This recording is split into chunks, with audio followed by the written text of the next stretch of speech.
Well, good morning, Sunday School kids. Pastor Al here. Another wonderful story out of the life of Jesus and the Jesus Storybook Bible.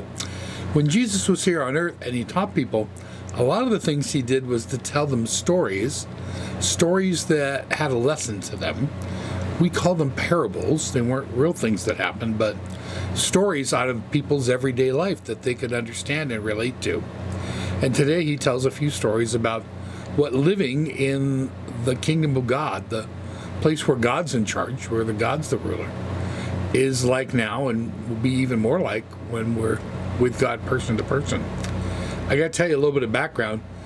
If you had a lot of money right now, what do you do with it? You put it in a bank, right? They didn't have banks 2,000 years ago.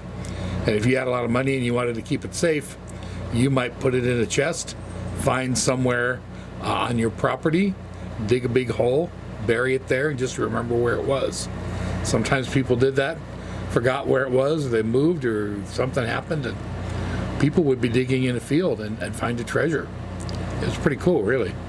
So Jesus uses that, among other things, to illustrate what finding God's love for them is like a great treasure that we find and are excited about. So I hope you enjoyed today's story, but I hope you learned something from it too. Remember, we're back to regular Sunday school on Sunday mornings. So if you come to church at the 9 a.m. service, after singing, you can head back for a really cool Sunday school class. So hope that you enjoy this, learn from it. Hope that we see you in church, and, well, we'll see you next week. Bye. Treasure hunt. One day, Jesus was telling people about God's kingdom. God's kingdom is wherever God is king, Jesus told them. It's wherever God is in charge. It's where he fills your heart up with his forever happiness, and you stop running away from him, and you love him. But sometimes people couldn't understand things very well, so Jesus helped them by telling them stories called parables.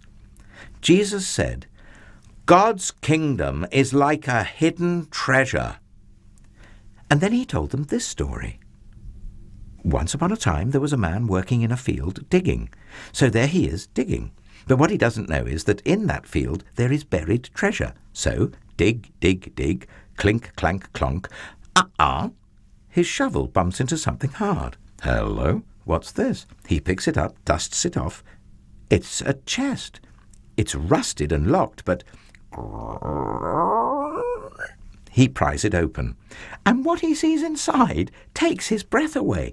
Beautiful, glittering, gleaming, twinkling, sparkling, precious jewels.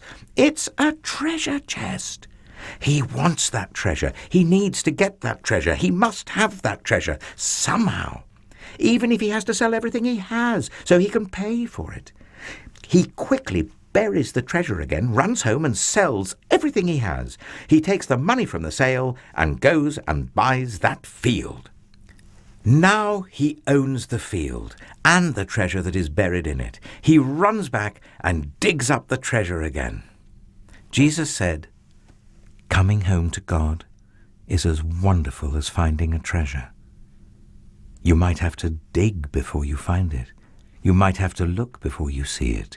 You might even have to give up everything you have to get it.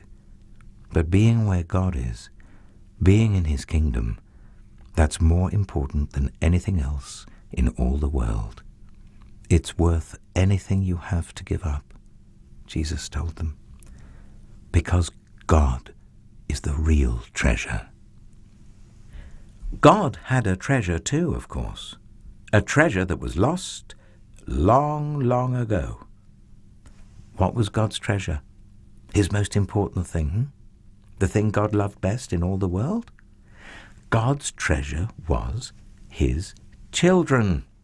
It was why Jesus had come into the world, to find God's treasure and pay the price to win them back. And Jesus would do it, even if it cost him everything he had.